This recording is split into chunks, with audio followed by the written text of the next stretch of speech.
The two fights are happening simultaneously, so in a typical episode structure, we would cut back and forth between them, Thursday, July 15th style. Josuke is defending from Killer Queen's attack. It's here that Josuke finally sees the face of Yoshikage Kira. He gets nervous, knowing that the user showing his face can only mean one thing. He doesn't intend to let Josuke live. Also, it's important to note that in this rewrite, I'm giving Killer Queen a boost in speed so that way he has an even match against Josuke in combat. Meanwhile, inside, Jotaro and Koichi have their encounter with Sheer Heart Attack. Sheer Heart Attack blows up all the lights in the room first, leaving the room shrouded in darkness, and giving Jotaro and Koichi the important hint that Sheer Heart Attack is attracted to things with heat. Then it goes after Koichi. Their fight with Sheer Heart Attack goes very similarly to how it does in the original. I'm just moving it from the shoe store to here in the Higashikata house. Jotaro tries to destroy it by stopping time, but can't since it's indestructible. Koichi sends his stand out of the house to look for the user, but can't go help Josuke since there seems to be some kind of barrier around the house preventing him from going to Josuke's aid. Jotaro gets blown up while trying to protect Koichi, nearly dying. Josuke's pulse thundered in his ears as Crazy Diamond met Killer Queen's strike, the impact shuddering through his arms. The two stands locked together, strength grinding against strength. The user's voice slid through the night air, calm as ever. You've got nowhere to run, Josuke Higashikata. Don't waste your energy. Josuke grit his teeth, glaring at the man just a few paces away. The man who had caused them so much pain. Who had murdered Keicho and his father only a few meters away. Something about it was bothering him, though. Killer Queen's user. He'd never fought like this before. Even though this was the first time Josuke had seen him in person, he knew enough about him to know that he wasn't the kind of guy to face danger head-on. Every time before, Killer Queen struck from a distance, sending in allies, or sending only his stand to go attack. That was his fighting style. Detached. Careful.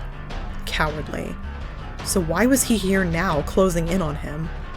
Josuke's gaze flicked to the faint shimmer in the air, the invisible walls hemming him in, slicing through anything that touched them. He remembered the stick splitting in half, remembering the unnatural glint. No way! It clicked like a punch to the gut. That wasn't Killer Queen's ability at all. Josuke's stomach turned cold. You're not working alone, are you? This barrier is someone else's stand! For the first time, the user's calm expression twitched, the faintest curl at the edge of his lips. He didn't deny it. You should worry more about what's in front of you.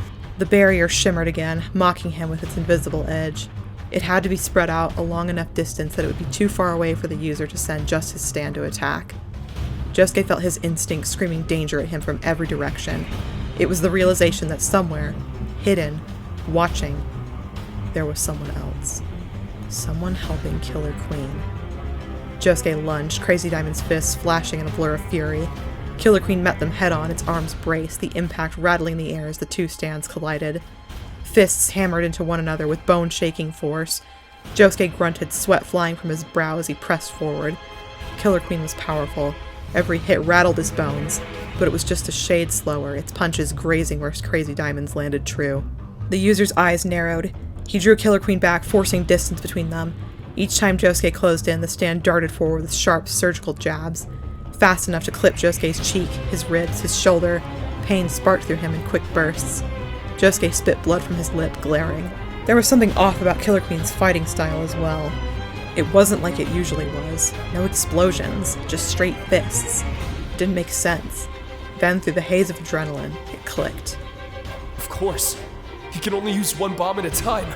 Killer Queen's fighting barehanded because of something else already in play. Otherwise, Jotaro would be out here now, helping me. His jaw tightened. If there was no threat of explosions being used in this fight, he had no issue attacking the user head-on. Crazy Diamond surged forward, forcing Killer Queen into retreat. Josuke's fists blurred, driving the stand and its user into the ground. Killer Queen raised its arms, but Josuke's stand knocked them aside, giving him a clear shot on his opponent's chest. This is it! Josuke drew back for the finishing blow. You're done! The house shook. Fire and smoke burst at the shattered windows, the shockwave throwing debris across the lawn. A scream tore through the chaos. Ah! Mr. Jotaro! Koichi's voice. Josuke's heart lurched. His fist froze mid-swing. He forced it to keep going, knowing how important a killing blow was right now. The hesitation lasted only a heartbeat. But it was enough. Killer Queen's knee slammed into Crazy Diamond's gut, doubling Josuke over. A brutal backhand cracked across his face, stars bursting his vision. He staggered, gasping before Killer Queen's fist crashed into his ribs, sending him sprawling into the torn grass. The user stood up, straightening his tie, breathing hard but composed. Guess your heart attack found its mark just in time. Otherwise, I would have been done for. My guardian angel came through once again. Josuke gasped, struggling onto one knee, but Killer Queen landed an explosive kick at Josuke's head. His vision swam and his ears rang, not able to move or even breathe. He saw the user glance briefly at him, and then bolted, Killer Queen beside him while he pursued the arrow. Josuke clawed at the ground, forcing himself up despite the agony twisting through his chest, trying to desperately cling to consciousness. No! He staggered after him, Crazy Diamond flickering weakly beside him. Each step was slower than the last, but he refused to stop. I won't let you take it! His knees buckled. He slipped, crashing face first onto the grass. Blood was spreading warm against his cheek. He lay there trembling, unable to rise, the night closing in around him. All he could hear was Koichi's scream echoing through the burning house. Kira lurks outside the living room, surveying the damage. Koichi's trying to drag Jotaro away from sheer heart attack. Kira realizes it's too risky to grab the arrow now. Koichi is still up, so if he went in there, Koichi would see him and be able to attack. He figures it would be better to wait for Koichi to get killed by sheer heart attack. Anyway, Koichi has his awakening to Act 3 and uses it to keep sheer heart attack down. This pins Kira in place, revealing his location to Koichi. Koichi and Kira have a similar interaction here that they do in the original. Koichi has to choose whether to attack Kira or sheer heart attack. He gets beat up by Kira, he sees Kira's driver's license, and then Kira donuts Koichi. However, this time, it's Josuke who comes and attacks Kira from behind while Kira fixes Koichi's sock and beats the crap out of him. Kira lands among the wreckage. Josuke manages to heal Koichi, Jotaro, and Okuyasu. Once everyone's up, they turn to face Kira, planning to question him. But he's gone. This was completely ridiculous. This wasn't how things were meant to go. But Kira tried to not dwell on it. He had never met an obstacle that he couldn't overcome. Luck was always with him, and it hadn't failed him yet. He just had to wait for the opportunity to present itself. His once immaculate suit was stained with blood, and his face was streaked with ash. His breathing was ragged, but his heart pounded with manic determination. Each scrape of his hand against the floor pulled him closer to the front door, away from all of this, to freedom. He could escape, go back to peace and safety. If he just got the timing right, he could get back to a quiet life. His trembling fingers brushed the wood as the door creaked open. An older man stood framed in the doorway, his police uniform jacket hung over his arm. His elder but sturdy frame was silhouetted by the faint glow of the street lamps behind him. The sight before him made him stop cold. His home gutted by explosions, smoke rolling through the hallways, and a bloodied man crawling at his feet. What happened here? He demanded, his hand tightening on the frame, his voice trembled slightly. Kira froze, then tilted his head up. His breath came ragged, but his voice carried an unsettling calm. Just a man trying to live peacefully. As he shifted, something slid from his pocket and landed on the wood with a dull thump. The old man's eyes widened. A severed hand lay between them. He said nothing for several moments. Oh dear. Kira sighed, forcing himself upright. It seems you've seen it. What is... Ryohei looked at him again, his entire body shaking now. Who are you? Kira's lips curled into a faint, weary smile. My name is Yoshikage Kira. I am 33 years old. My house is in the northeast section of Morio, where all the villas are, and I am not married. He got up, his breathing staggered. I work as an employee for the Kamayu department stores, and I get home every day by 8 p.m. at the latest. I don't smoke, but I occasionally drink. I'm in bed by 11 p.m. and make sure I get 8 hours of sleep no matter what. After having a glass of warm milk and doing about 20 minutes of stretches before going to bed, I usually have no problem sleeping until morning. Just like a baby, I wake up without any fatigue or stress in the morning. I was told there were no issues at my last checkup. As he spoke, he staggered forward towards the old man. The old man was staring at him with a bewildered expression, but he didn't back down an inch from Kira as he approached. When there was a pause, he found his voice. What are you talking about? I'm trying to explain that I'm a person who wishes to live a very quiet life. I take care not to trouble myself with any enemies, like winning and losing, that would cause me to lose sleep at night. That is how I deal with society, and I know that is what brings me happiness. Although... Kira paused as Killer Queen manifested behind him. The man gave no reaction to it, confirming to Kira that he wasn't a stand user. He wasn't a threat then. He was only going to have to be collateral damage. If I were to fight, I wouldn't lose, even if there are hiccups. He eyed the wreckage behind him.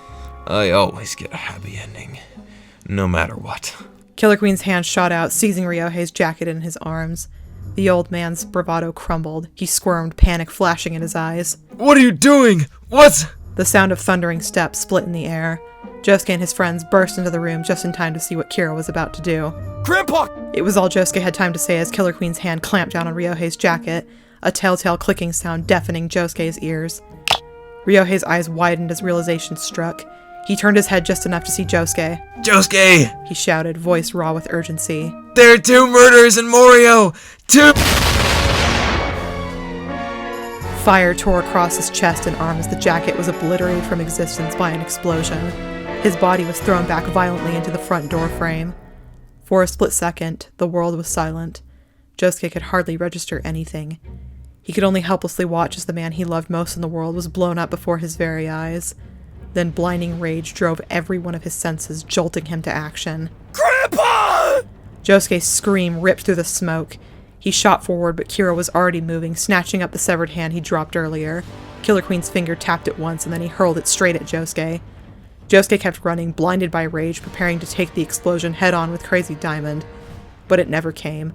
Instead, he felt himself yanked sideways, dragged across space as the hand erupted where he had been seconds before. The hell are you doing? Okuyasu wheezed, the hand's arm retracting. Do you want to get yourself blown up as well? Josuke ignored the remark and scrambled back up, coughing in the smoke, ready to turn Killer Queen and his user into a smear on the hardwood. But Kira was gone, swallowed into the night. The front door hung open after him, the only indication of where he'd gone. Grandpa! Josuke staggered to Ryohei's side. His grandfather didn't respond, his head only lolling to the side as Josuke knelt by his mangled body. Josuke! Okuyasu began. There's nothing to worry about. Josuke insisted, cutting him off. My stand can easily... His hands glowed as he pressed them to Ryohei's chest. Crazy Diamond's power surged into him, knitting torn flesh, sealing burns, stitching the body back whole. Josuke poured everything into it, his eyes unblinking. When it was over, Ryohei looked almost peaceful, like he was only asleep. All fixed. Josuke sighed in relief, a shaky smile breaking through. Once he's up, we can go after that monster. All 4 of them watched in quiet anticipation for Josuke's grandfather to stir. But Ryohei didn't move. They kept waiting. Hey, Gramps. Nothing happened. Ryohei lay eerily still. It can't be. Josuke whispered, starting to sound frantic. He should wake up. Josuke! My stand can heal wounds. Josuke said more to himself than anyone. I've done it ever since I was a kid. He grabbed Ryohei by his shirt, hoisting him up. Hey, Gramps! I'm gonna be mad if you're messing around. Did you really fall asleep from partying at our relatives? Gramps! Gramps! Josuke began to shake Ryohei, desperately trying to rouse him. Josuke. A heavy hand landed on his shoulder. Josuke turned to see Jotaro standing over him. The older man's voice was quiet but firm. His wounds have been...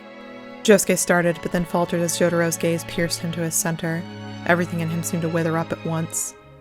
There was a pause. It's said that humans live by destroying. Jotaro began softly. But in the midst of all that, your power is an unparalleled act of compassion and kindness. But once a life is taken, it doesn't come back. No matter the stand. The words cut deeper than any explosion. No one spoke for several moments. Josuke clenched his fists, trembling. For a moment, all he could do was stare at his grandfather's still face. Then carefully, he laid Ryohei down, his jaw tightening with rage. He stood, his face a blank mask.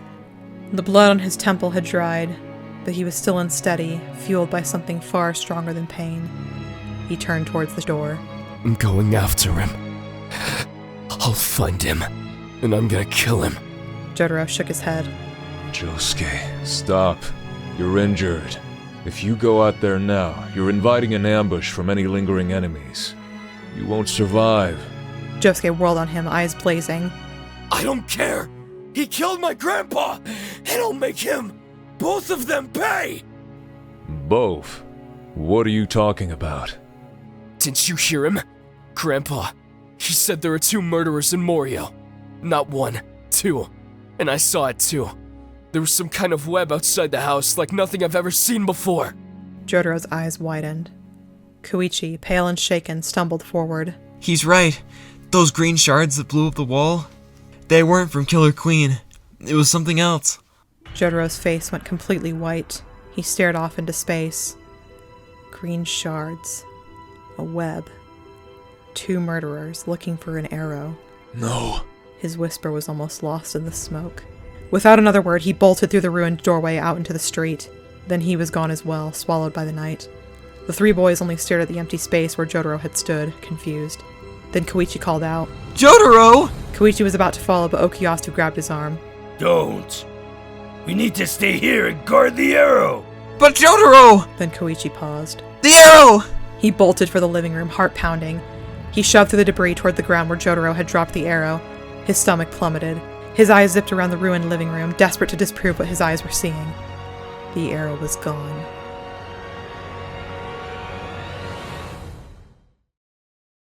Jotaro ran faster than he had in his entire life, trenchcoat snapping, boots eating pavement. He paused time around him as often as he was able, the short bursts allowing him to cover the distance quickly. Time blurred, a smear of light and dark around him, but he was so focused he barely paid any attention to that. When he reached the police station, Jotaro slammed the front door with the force of his stride and came to the reception desk. He didn't bother with pleasantries. His fist hit the counter like a gavel. I need the files on the serial killer case. His voice was low and flat. It cut through the quiet of the slow night like a blade. The receptionist looked up, startled, and then immediately professional. Who are you? You can't just... Before she could finish the rehearsed line, she blinked, and Jotaro was gone. She stared, her eyes scanning the reception area, wondering if she had only imagined him. The records room didn't stand a chance. Jotaro reappeared in a dim corridor of metal cabinets and humming fluorescent light. He moved with a single-minded hunger, flinging open drawers, ripping files free, and skimming pages with mechanical efficiency. Within seconds, the room was a mess. His breaths came out in controlled, dangerous sips. Paper tore and fluttered in his wake like injured birds. He found it. A thick, dog-eared stack marked Morio 1999 serial killing case files. The top sheet was an officer's report. Ryohei Higashikata's handwriting was precise, clipped, the cadence of a man trying to tie chaos into lines. Jotaro ripped it open and read. Ryohei's report described a string of murders that had set the town on edge months earlier, victims vanishing into thin air with no evidence to track them. And then a break in the case, the body that Josuke had found in the woods in April. The victim's body had been exsanguinated, a peculiarity that suggested methodical intent, and her hands had been severed cleanly, almost surgically. There were 2 distinct signatures. Ryohei had written the conclusion plainly, likely 2 killers working together, one who had drained the body, and another who had severed the hands. The second killer remains unidentified, Ryohei had added. Evidence indicates a local perpetrator, someone familiar with Morio's streets and rhythms. Jotaro's thumb found the bottom of the report and flipped another page. This last page was completely blank, except for one line, written in large, sloppy characters. The ink bled into paper like veins. It was a message that did not belong in Ryohei's neat reports. You know where to find me. The message crawled across the page with the intimacy of a threat. For a moment, Jotaro simply stared. The fluorescent light above him hummed, then flickered once, a tiny stutter that felt like a flickering heartbeat. Jotaro closed the file and let out a long, low breath. He slid the report back into the folder with the delicate care of a man who had just confirmed something he had feared. Without another word, he froze time again and left the station. The fluorescent light stopped. He stepped out into the night that now felt smaller. Somehow, a single point of focus had narrowed the horizon. He knew where he had to go. Jotaro walked through Morio's empty streets, the wind and the hum of streetlights the only sounds around him. The darkness of night pressed in around him. He fought to keep his eyes straight ahead as he made his way forward, breathing deeply and pushing on. Every part of him fought to deny what was happening, that he wasn't about to find exactly what he feared in a place he never wanted to return to. He stopped. He had reached the black gate of the Morio cemetery. He passed under the archway and climbed the hill. The other graves jutted from the ground like teeth, distorting the land as he passed. He had his sights set on a single grave in the distance. The cemetery was swallowed in darkness, the only light fading from the distant street lamps. It was completely silent. All he could hear were his shoes crunching on the grass and his pounding heartbeat. As he got closer, his eyes adjusted. A figure took shape at the top of the hill. It was a man, sitting on a grave like a bench. Jotaro stopped a meter away from the grave. The grave of his best friend, the name carved into stone. Noriaki Kakuin stared back at him, twirling the arrow between his fingers. He said nothing. His face betrayed no emotion. Then he smiled, a cold, empty thing. Hello, Jojo. I was wondering when you'd come to look for me.